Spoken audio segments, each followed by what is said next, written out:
I'm Vanessa Louise. Welcome to Choose You, Choose Bliss, where we believe in one goal, one purpose, love.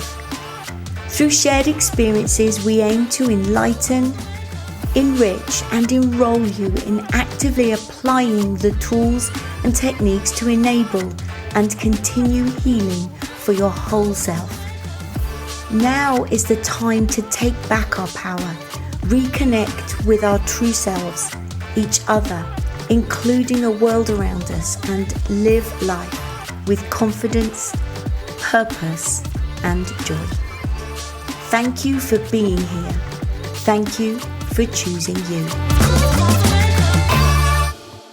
As ever, it's an absolute blessing to be here sharing space with you all. And today we're talking about which life are you going to choose.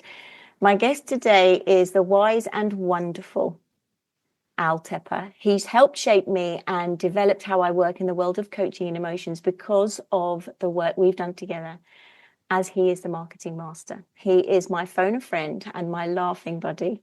And we were just laughing before we came on. So let's just dive straight in and get emotionally naked with the awesome, the formidable force that is Tepper. Thank you for being here today. Thank you for that intro. That's amazing. Yeah. Well, it's the words that come to mind, actually, as I'm sitting here looking at your lovely face.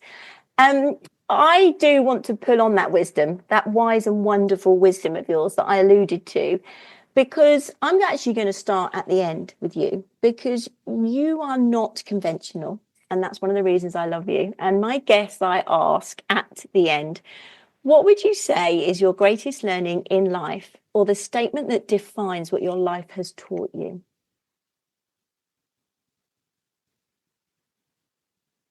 There's so many, but it has to be my dad's last words to me were profound and impactful, and still are. He died in 2006, the year after my son was born.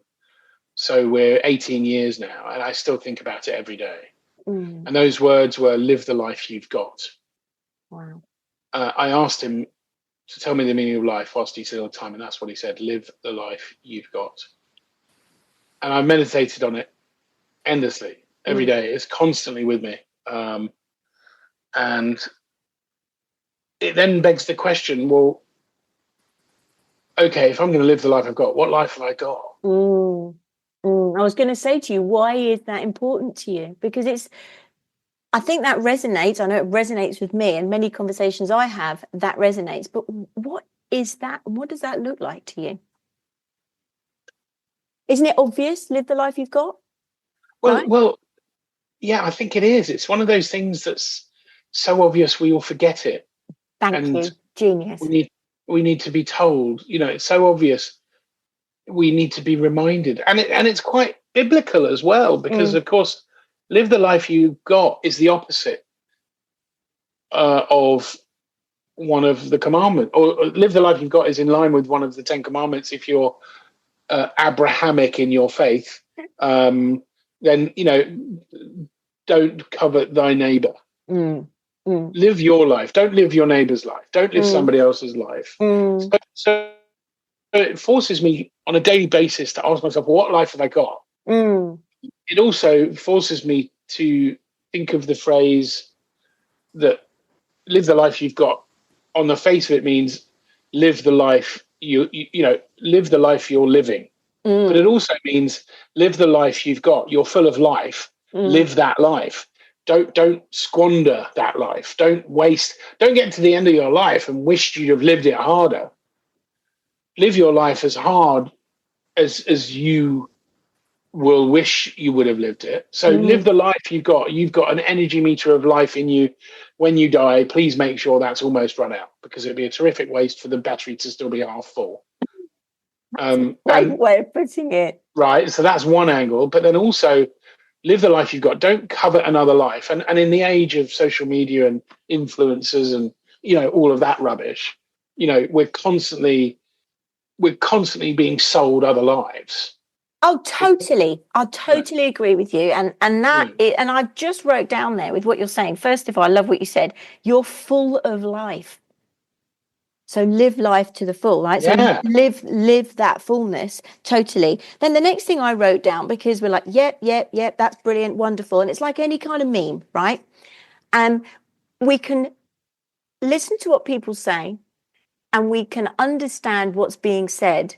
But how many of us actually go to the next level and go, what does that mean to me? What does that look like? So the thing I wrote down was, what does that look like to live the life you've got? Because even though it's an obvious statement, it's not quite so obvious in our modern day with all the distractions and demands that pull us off.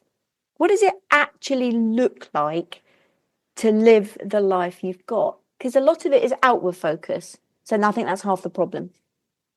I think the first thing I have to do, and I'm having meditated on this every day since my dad passed, the first thing I do is I didn't realize I was doing it for the longest time until I met you. Coming back to presence. Wow. Because in order to live the life I've got, I have to pay attention and actually, well, what life have I got? Yeah, and actually, just to say, you're looking around you as you say that. You're literally Our instinct is to let the outside define the inside, but actually, the inside defines the outside. And so, but the first meditation was, well, what life have I got? And I look outside, and then I start to live the life that is outside of me. But that's somebody else's life. That's a life without boundaries. That's a life where people are taking. That's a life where people are imposing their life on others. And so then you get to a point of saying, no, I must have boundaries. In order to be myself and be happy, I must have boundaries. And I'm reminded of that beautiful saying, some people don't like it. Some people don't like it when you put up boundaries. They're the same people who preferred you when you didn't have boundaries. And so once you start to defend yourself and put up boundaries, at that point you have an inside. And I think part of the problem is most people don't have boundaries, or they have real boundary problems. And so actually the distinction between the outside and the inside is blurred significantly. And it's only when you're present that you feel contained within a series of boundaries. And those boundaries are of the self. I mean, we were talking earlier, I'm not responsible. Like many people have said it before me, I'm not responsible for anyone else's happiness. Can't be. And so the point there is, when I'm present and my boundaries are solid and I'm a perfect sphere, nothing coming in or out without my approval or acceptance, it's only then that I can be present. It's only then I can see the edges of my life, the boundary of my reality. And it's only then that I can live whatever that is inside that little bubble that is me. And it's in I've just underlined boundaries because I think that's a big old subject. But is it fair to say that boundaries are, you said, to defend, but what the word I had come up was to protect? It's almost like, and then you said nothing can go in or out without my say so. And for me, I've experienced when I don't have my boundaries, I'm pulled off center like a rag doll. Oh my God, it's a bit of a shit show because I'm not asking, demonstrating, speaking of what it is that is true for me and what I need for me to develop and evolve as a human being for the greater good, because I do truly believe that we're all here to love and be loved. So the better human being I can be for me first means then that I can be here for you. And I say you because you're my focus right now, because I'm here with you. Absolutely. Exactly. So therefore boundaries are, and I think this is, I know I didn't have boundaries. So I wasn't actually sure what they were. I didn't want to put a barrier up, but a boundary is saying I value myself and why I'm here and what my life is about. Therefore, in my integrity would tell me that this is a boundary for me, and therefore if you meet that and I meet yours, then that's when we can have a beautiful connection. Because if somebody, like you said, is not happy with your boundary, then surely that is not a genuine, loving, energetic connection. It can't be. Exactly. So it's important to understand. When they find the love of their life, people often say, "Oh, I feel complete," or they say two halves make a whole. No, they don't. No. I once said that to a therapist I was speaking to at the time, and he said to me, "No, two holes make a hole. Exactly. Totally agree. Two halves make a dependency. Yeah, well, that's amen, right? Because Two halves if make a I'm dependency. admitting I'm a half and you're the Yeah, other yeah, half, if you yeah, yeah. disappear, then I'm incomplete. It's codependency. It's Exactly. complete, absolute. If you, and I said this to my wife a long time ago, we even have to become, we have to become so complete, and the journey's never over, by the way. We have to become so complete that we lose attachment to everything, even our loved ones. And I said to my wife once, you even have to prepare for and accept that one day our children will die, because they will. It is an absolutely incontrovertible fact and scientifically proven reality that one day our children will die. And of course, that brings up lots of emotions in us. Yes. And what would my emotional coach say to that, to all of those emotions coming up? She'd say, good.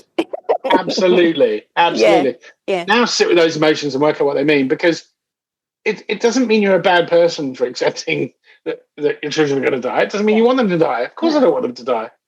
But in order to live the life I've got, what I can't do is maintain attachment outside of my life. Yes. Because otherwise, the more and the problem is when people have no boundaries, the more things I'm attached to outside of my bubble, outside of my reality, the less I'm living my life. Totally. Because I'm now codependent and being pulled apart by other things that I'm attached to. Yes. And so presence and attachment are opposite sides of that spectrum of living my best life, my reality. I love that. And actually what you were saying about the attachment and seeing you reach for all the things that you could be attached to outside of yourself, I just had this one word, control, come up. And I often find that when I am trying to micromanage the things outside of me, or feeling my attachment to people and things outside of my life, I'm trying to control everything outside of me so I feel better. And that is always, that's not going to end well, is it? Absolutely. It's exactly the reason I bite my nails to this day.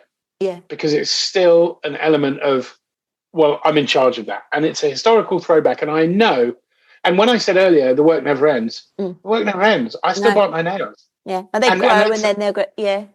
But now one day I'll stop biting my nails. But the reality is everything exists in balance. And so we're constantly playing this kind of infinite game of whack-a-mole. And you know, you talk about holding the line and both ends of the stick and being in the middle. And that's the point. We're never done. No. Never finished. You'll never be completely, perfectly sphere-shaped with perfect boundaries. We're humans. We're completely programmed to mess stuff up. Yes. And that's fine too. And so falling off the wagon of living the life we've got means living another life, living someone else's life. And so control, the problem with control is control, even biting my nails, at the bottom of that very, very slippery slope is narcissism. Right. And so, because I'm trying to control something, and if I'm trying to control something, well, the jump from controlling something to controlling someone is very, very minute. It's very easily crossed. It's quite a thin veil, that one.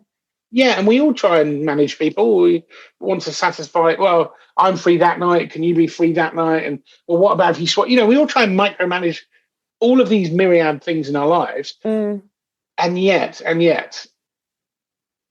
the harder we try to control anything, the less control we have. Wow, and also the worse it gets. Yeah, exactly. Well, the worse it gets, and by definition, if I'm not responsible for someone's happiness, then I'm never really truly in control of anything outside of my bubble, actually. No, that's a really good point, because actually the other word that comes up when we talk about control is that, but am I not in control of anything outside of my life? No, you have an influence on the things outside of your life, but I don't think you necessarily have control. Or what is control? What does control even mean? Making it fit so that you feel better.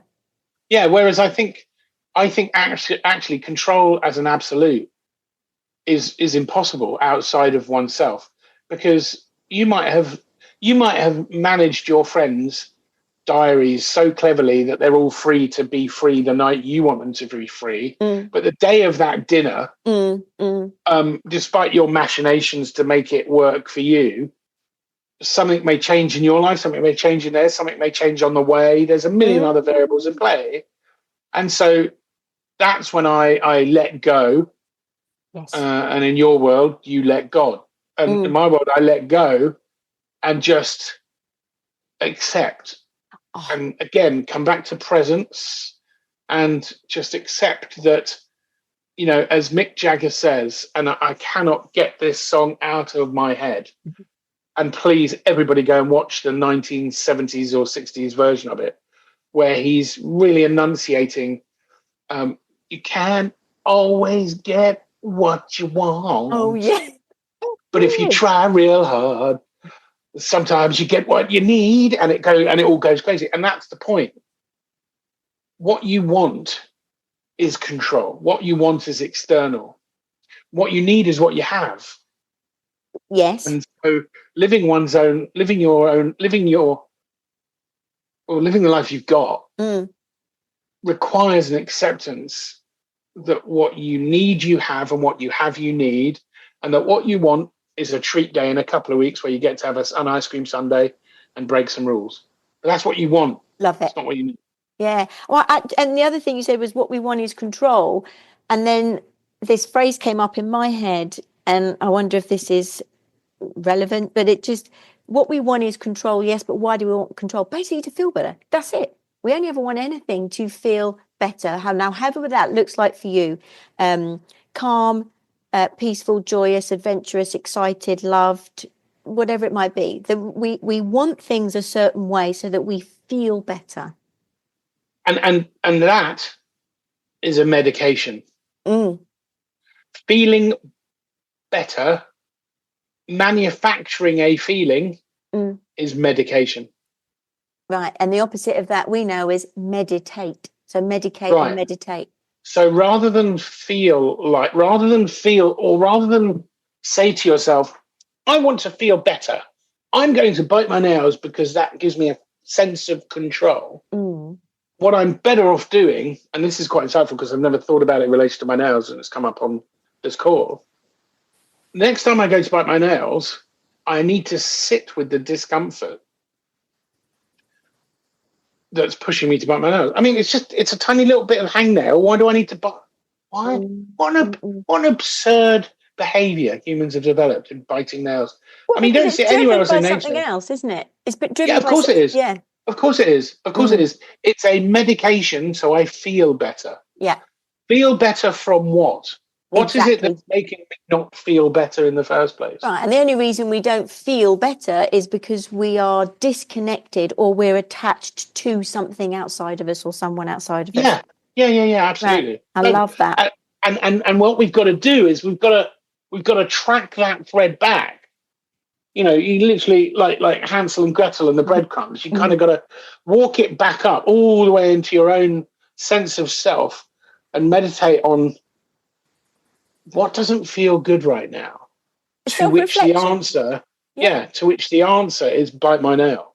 So what behavior? Because it'll be there, and I bit my nails for 50 years, so it's going to be buried really deep. But what behavior happens before the nail biting consistently? You know, if I kept a nail biting diary, eventually I'd get to the truth of it, wouldn't I? Oh, absolutely. But also it's that self-reflection. By just, for me, what you just said, I think is the part I know I missed, and which is what I help people do, is when you reach for biting your nails, sometimes it's unconscious. Now you're conscious of it and you've made some kind of connection. Next time you go to bite your nails, the greatest boundary, I believe, that anyone, but if we're talking about your situation, that you could put in place is the awareness and the recognition. I'm just about to put my nails in my mouth and go, stop. That pause there is a boundary, and it is the greatest act of self-love or self-care you could give yourself in that moment. And then You disconnect yourself from the hidden driver, and you can begin to inquire, why was I about to put my fingers in my mouth? What is it that I'm trying to control? Or by controlling something outside of me, what is it I'm trying to avoid? And just that inquiry, I know that we've spoken about this because self-reflection is huge. And we've had some very profound conversations that have gone on for hours about this. That self-reflection and that inquiry, we've used each other as that mirror for a few years now. Yeah. Because of that non-judgmental, safe, loving space we offer for each other. But it's like that inquiry.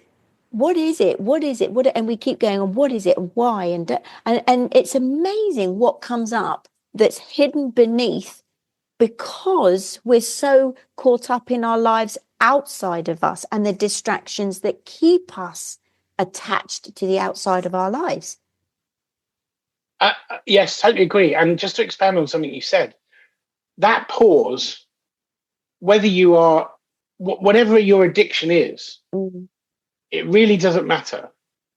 But the strength it takes to pause for a microsecond, the strength it takes even to allow that thought to permeate the noise, telling you to take a drink, or telling you to put the needle in your arm, or telling you to bite your nails, or telling you to stuff that cream cake in your face, or telling you to whatever your pleasure. Keep going with the emails rather than sitting with your family. Or... Absolutely. Stay on your phone and ignore your kid, right? Whatever it is, that split second of strength it takes for you to go, hold on. That's the spark. Yes. And oddly and interestingly, time goes in reverse then. And I've talked about this before to somebody, and it's really fascinating to bring it up here again. You start with an infinitesimally small gap between thought and action, and you just snuck in. It's like two electrical connections are coming together, and you've just put a piece of paper between them at the last second. It's like that. It's an atom wide, it's minuscule.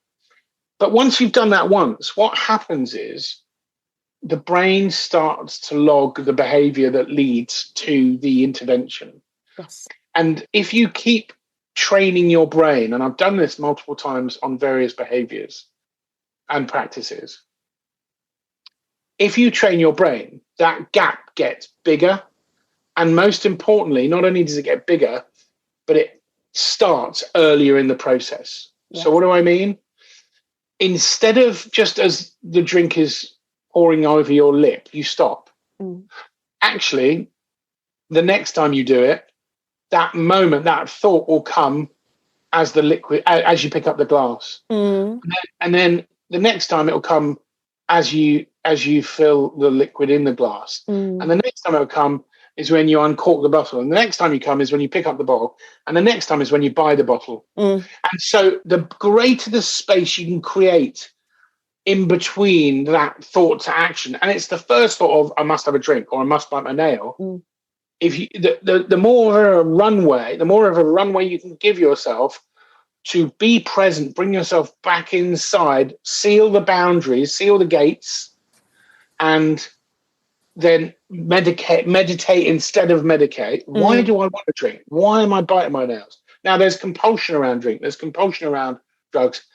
I believe there's compulsion around nails. I'm not saying they're the same. Of course they're not. But they're not the same in damage. No. But I still think compulsion is compulsion. I was just about to say that. Compulsion, temptation, it is what it is. It's always going to be around us. We have to accept that fact.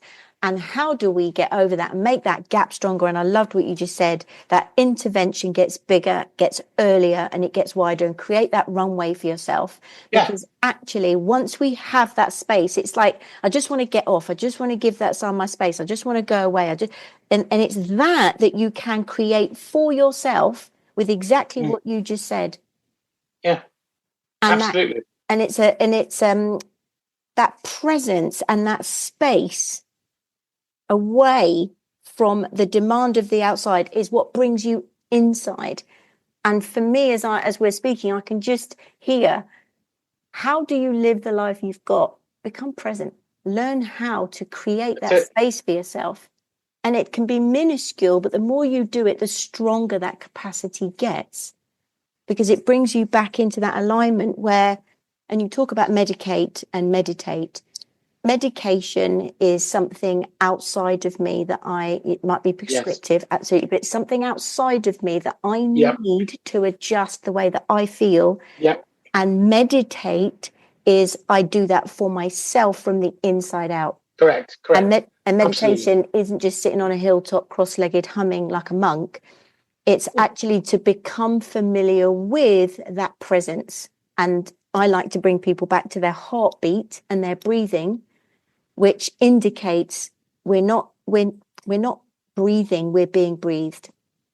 When I focus on my heart beating, that is the most powerful way I can become present, because something is beating my heart. So I'm being done. I'm not doing anything.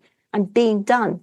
Well, and that I was going to jump in, but I didn't want to interrupt, but I will now, because the point is, you can't, the trick is, and it's that wonderful scene in The Matrix where the monk reminds Neo there is no spoon.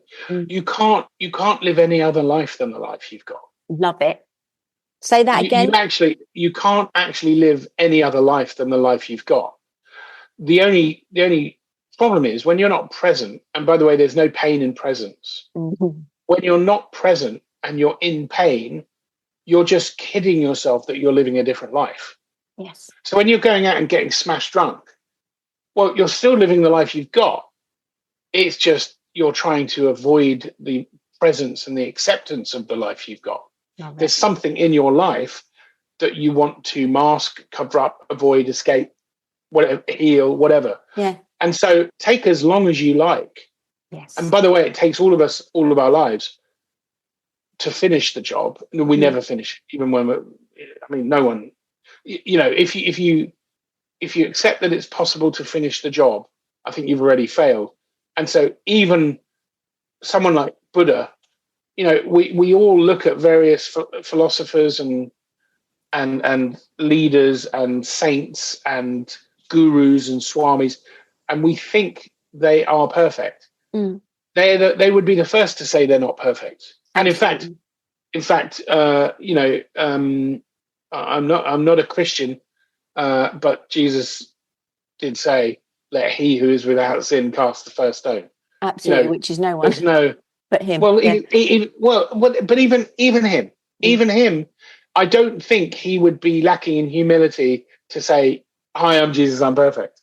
I think Jesus would say, "Of course, I'm not perfect." Yeah. I think Jesus would even say, even God would say that in order for me, and I'm going out on a limb here, so I hope I don't get killed too bad by various religions, but I think even God would say, I'm so perfect, I'm imperfect. Yeah. And that in itself is us as human beings. That divine invisible part of us that is beating our hearts and is the very thing that we want to become present with. It's the very thing that guides our life, our inner guidance system, or whatever you want to call it, intuition, gut feeling. There's something intangible that's orchestrating everything, is also beating our hearts. And that for me is Absolutely. to meditate is. So the long and short of it is to live the life you've got. And I love that you can't live any other life than the life you've got, because just because, full stop, amen. Well, it's the life you've got.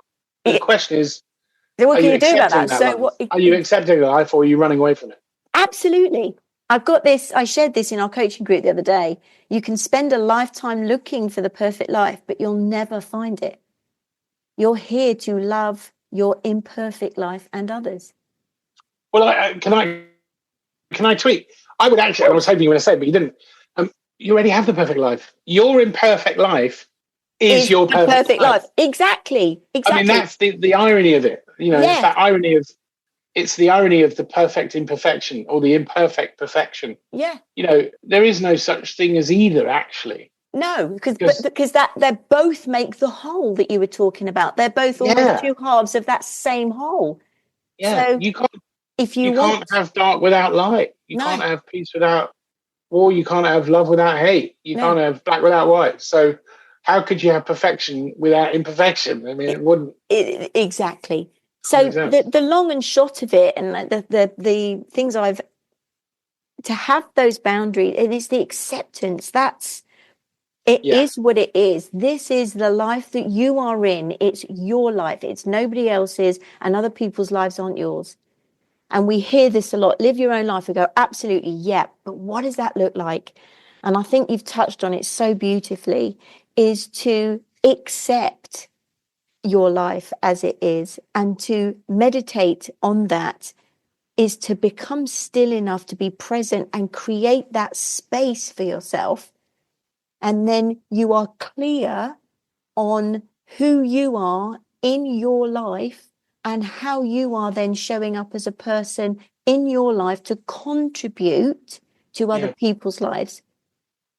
And I know for a fact that from my own experience, when I am in that place myself, everything and in and around me is wonderful, even if it isn't. There's no pain in presence. Exactly.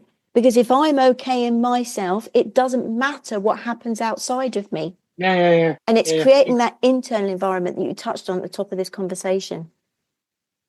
The way to have that life, live the life you've got, love the life you've got, is to become true in the moment, in that present place. And from then it expands. Yeah. It's limited if we try and make it something it's not.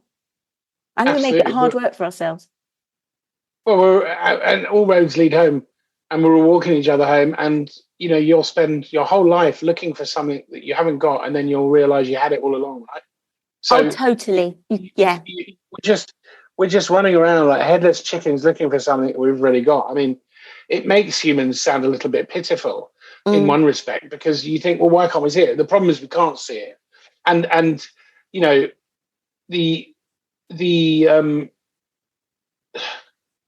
I had a point there, and it's kind of just gone from my brain. But the reality is, you can't lose it. You can't have anything else. It's just about the acceptance and the presence. And you said it is what it is. And before the anti "it is what it is" crowd, and believe it or not, now there's an anti "is what it is." Apparently, saying "it is what it is" toxic. I mean, that's absolutely baffling to me. It depends where you listen, where you hear that from. If you hear that in your head, yeah, it's probably toxic. If you hear it in your heart, it's acceptance. Well, I think that's the point. It is what it is a statement, but it doesn't mean, I always say to my son, it doesn't mean you can't be ambitious. It doesn't mean you can't want change. It doesn't mean you can't want more. It doesn't mean you can't aspire. It means in this moment, here I am. I love that. I love that. And I wonder if that's just such a wonderful place to conclude on, because one of the other notes I just had here is, if we want for anything, we're coming from a place of lack, and actually just who we are. Here I am.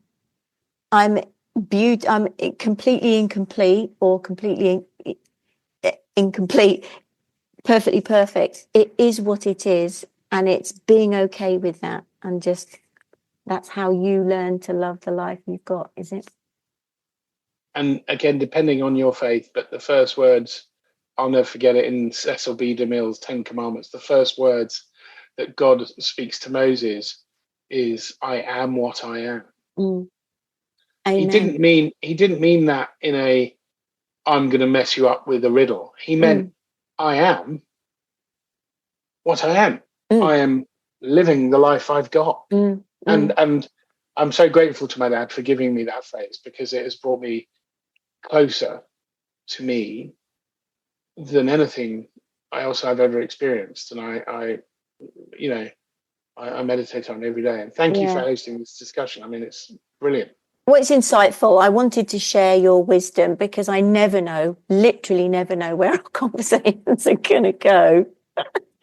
And I do hope that people can hear something in your words, in our conversation, that resonates with them. It's not just about the words, it's about how it lands with the individual, because we do have a beautiful life to live if we choose to. And I think that's what you said, is you just choosing to see it. We can't see it, but we can if we choose to see it. And if you do look for it, it will show up. I agree. I love you. You're wonderful. Love you too. Thank you for sharing your wisdom with us today, lovely. Thank you. God bless. The invitation is to take a few moments to reflect on what's resonated with you here today. Let us know what you find. Share this episode with those you love to practice your vulnerability and enable deeper connection with self, others, and the world around you. May you feel blessed and loved as you live your days with purpose and presence. Thank you for being here, and thank you for choosing you. I love you.